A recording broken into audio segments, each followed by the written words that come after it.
First of all, I'd just like to start by saying welcome back from our spring break and then our week of midterms. We're going to be starting off today with 4.23 modeling, which is picking up where we left off. A couple reminders. When you log on, you will say a quick hello to Mr. McCormick and I, and then you'll watch the video. Within your video will be a code quiz, and then you will have an exit ticket. But as we all may know, things Monday will begin to change, as Mr. Eckert said in your community meeting on yesterday. So keep that in mind, as I will go over all of those details Friday, and then we'll go into the new format Monday. So everyone will be ready. But as for today, we will stick to our old format. So let's get straight into it. Let's first start with our Explore. Now, I want you to pause the video at this moment and write this example down in your notebooks. Now that you've taken the time to read this, I'm going to read it, or to write this, I'm going to read it with you. You want to put a fence around a rectangular region for your garden, and you have 16 feet of fencing available. You want to maximize the area so you have as much room as possible for planting. What are the dimensions of the largest garden you can fence in, and what is the area? So let's first start here with this maximize the area portion right here. This tells us that we are looking for the largest possible area. That is exactly what it is that we are looking for. So we first need to remember here a couple things. First thing being what it is that we are given. We are given the perimeter. So why don't we just mess around and start there? And the perimeter here is 16 feet. Now, another thing that we need to remember is our perimeter formula. So I'm hoping that you remember this. So I'm going to start here with our initial for perimeter. And I want you at this moment to write down what you remember for the equation for the perimeter. So I'm very much hoping that you remember this. And hopefully by this point you have this written down. The formula for perimeter is 2 times length plus width. Or maybe you remember this as 2L plus 2W. That is our formula there. Another key thing might be to have a picture drawn over here of our fenced in area. So this will be our rectangular region. And what we remember about this is that this outside portion here, the actual length of fence, will be 16 feet. So now we need to somehow maximize the area. And we don't know how to do this algebraically or geometrically yet. So let's just first start off by guess and checking. So we've got here L equals and W equals. So what we want to do is we want to have two values that we can plug in for L and W that will equal my perimeter of 16. So I'll start you off here. We have, let's say, an L of 1. If L here equals 1, then our W has to equal 7. And if you're at all confused there, remember our perimeter is 16. So let's just have a little check up here. 16 equals 2 times 1 plus 7. This will equal 2 times 8. Oh my gosh. What do you know? 16 equals 16 and all of that checks. I'm telling you, it's too simple, folks. It's too simple. Now I went ahead and erased that because we will need the space. But another thing that we will need to remember here is that our area is equal to length times width. So what we're doing here, we're looking at different perimeters that will equal to this 16 over here, but we need to maximize the area, and we don't know that area. But we are given L and W. Our length is 1, our width is 7. 1 times 7 will give me an area of 7. So now we're just going to continue down this chain here. Let's try a length of 2 and see what happens there. Our length of 2, if we have a length of 2, our width will have to be 6 because 2 plus 6 times 2 will give me the perimeter of 16. Remember, this value here and this value here simply get plugged into this L and W here. And that is how I am doing things. So our area here, if we choose 2 and 6, 2 times 6 is 12. So maybe you'll start to notice a pattern. Hopefully you do. If our length is 3, our width will be 5. And if you're at all confused here, you'll notice that this table has us going up 1 and then up 1 here. Here we're going down 1 and then we're going down 1 another. That is the pattern. So we have a length of 3 and a width of 5. Our area here will be 15. So we're getting higher in area as we go down, which is good. So let's continue this trend. I understand that this may be a little painful and painstaking, but I promise we will have an easier solution. So let's say our length here is 4. If we follow our pattern, we'll know that our width is 4 because we were decreasing in value as we go down here. So 4 times 4 will give me an area of a good old 16. Now let's keep going here. Let's say we have the length of 5, and if hopefully by now you're understanding the trend that's happening, so I'm going to move fast. 5 times 6. What do you know? This doesn't actually work because 5 and 6 will not give me a perimeter of 16.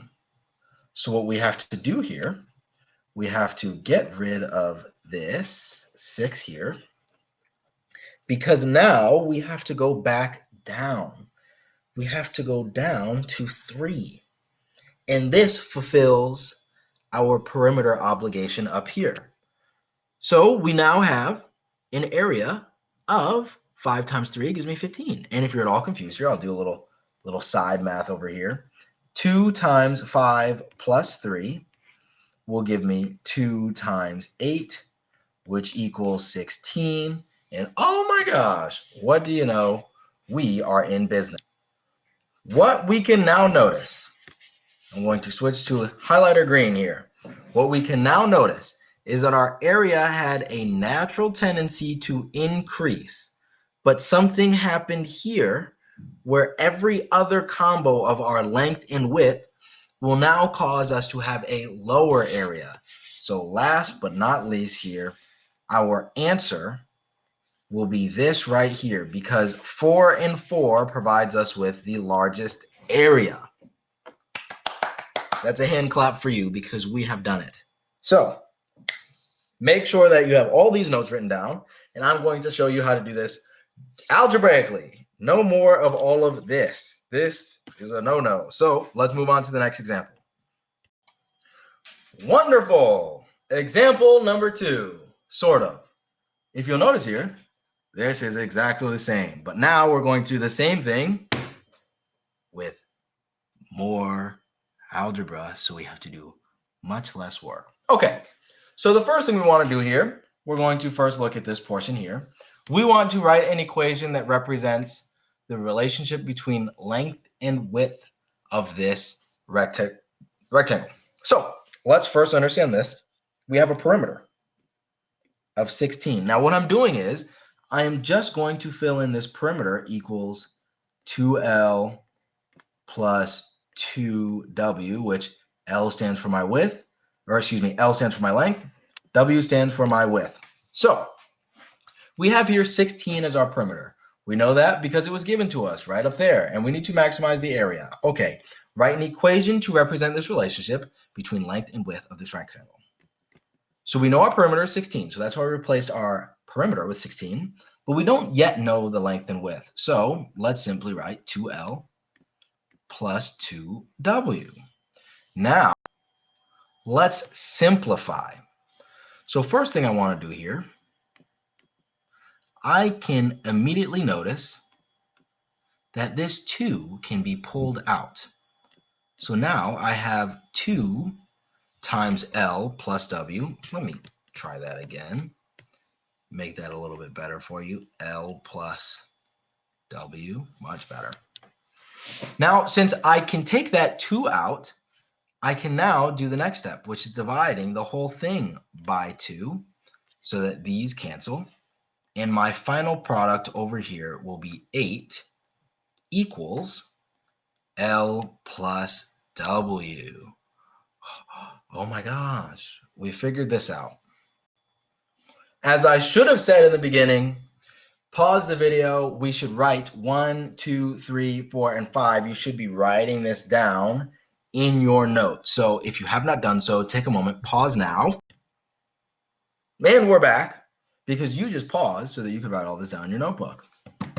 Okay, now we need to write an equation to represent the area of this rectangle. So let's first start by remembering that area equals length times width. Now, this is where the going gets wonderful because we need to now know what L and W are equal to in terms of this over here. So what we are going to do is we're going to use this portion here and we're going to rearrange everything. Let's find out what this L is equal to. In order to do that, I will subtract W from both sides. So I have here 8 minus W equals L. L equals 8 minus W. I have an L over here. Let's replace that. A equals 8 minus W times W. I'm going to go ahead and erase this just so this is not in our way anymore. Okay. Now, what do you know? We have all of this here. Okay. Now we need to use this formula to somehow fill this table. So I'll start you off here. We have a width of 1. Using our equation here, we will have 8 minus 1 times 1.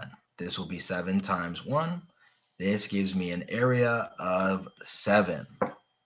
So what I'd like you to do is take a moment, pause this video, and fill in this table all the way up to the 7th value.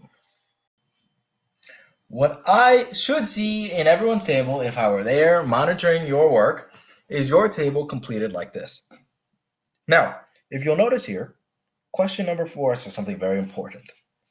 We now need to graph this. So this will obviously be a very rough sketch since I'm drawing this on a computer and you are at home drawing this in your notebooks. So first thing I'm going to do here is draw my X and Y axis. Put little arrows at the end to show that this is continuous. I have my X here and I have my Y there. And I'll just start with a couple hashes. 1, 2, 3, 4, 5, 6, and 7. Okay, and remember here, our X's are represented by width, and our area is represented by Y. So at 1, we will see that we have an area of 7. So what we'll want to do is we'll draw a little spot there. And at 2, we'll notice this increases to 12, so we will guesstimate there and say there. And at 3, we go up to 15, so we go up even higher. And then at 4, we notice we come down and we increase, but not quite as much, so we'll go at about 16 there. Oh my goodness, and what do you know? At 5, we go back down. And at 6, we go down even more. And at 7, we are back at 7. So this is the common trend here. What we notice is that this takes the shape of a parabola.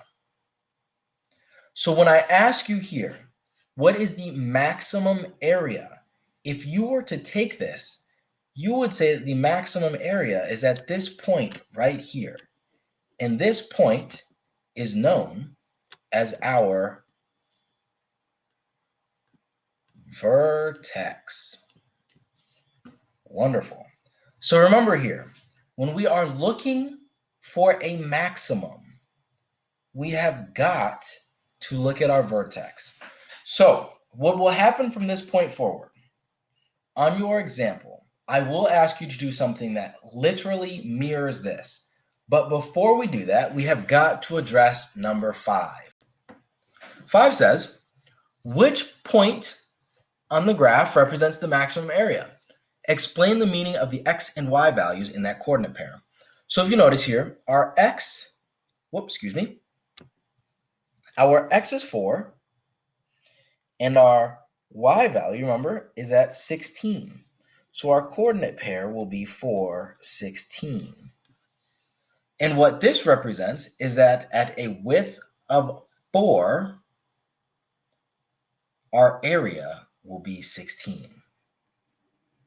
Remember that. So, like I said before, what you will notice from this point forward, in our example, in our exit ticket, which you will do afterward, and by the way, our code for today is Apple. That is our code for today, Apple. Now, what we need to do is go ahead and do the exit ticket.